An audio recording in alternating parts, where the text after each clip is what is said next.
ব্যক্তি থেকে ফারিগ হয়ে যায়। মৃত ব্যক্তি কিছুই দিতে পারে না। যারা দুনিয়া থেকে বিদায় নিয়েছে, ইনকাতা আমাল, নবী সাল্লাল্লাহু আলাইহি ওয়াসাল্লাম বলেছেন তার আমল কাজকর্ম বন্ধ হয়ে গেছে, দুনিয়ার কাজও বন্ধ হয়ে গেছে, ধর্মীয় কাজও বন্ধ হয়ে গেছে, সাহায্য করা বন্ধ হয়ে গেছে, নিজের নামাজ পড়াও বন্ধ হয়ে গেছে। ওয়াকাউলুর রাজুলি, এইরকমই কোন মানুষের কথা বলা, আল্লাহ ওয়া ফুলান, আল্লাহ যদি না থাকতো আর অমুক ব্যক্তি না থাকতো তাহলে আমি বাঁচতাম না। আল্লাহ দয়া যদি না থাকতো আর অমুক ডাক্তার যদি আমার চিকিৎসা না করতো তাহলে আমি বাঁচতাম না। বলে না, অমুক ডাক্তার না থাকলে আমার ছেলেটি মরে যেত। শিরক।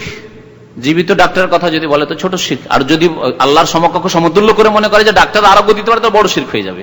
এখানেও বড় শিরক হওয়ার আশঙ্কা আছে।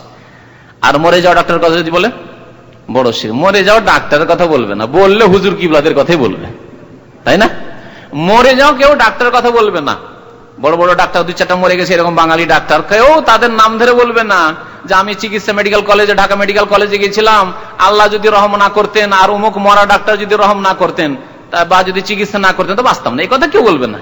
কিন্তু শাহজালালের নাম বলবে, হ্যাঁ, বাইদে বোস্তামির নাম বলবে, খাজা বাবার নাম বলবে, আটরজি মাইজ ভান্ডারির নাম বলবে। কত বড় শিরক ঢুকে আছে ধর্মের নামে, কুফরি।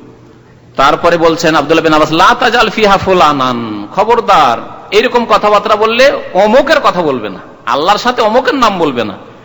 হাজা কুল্লুহু শিরকুন, সব হচ্ছে শিরক।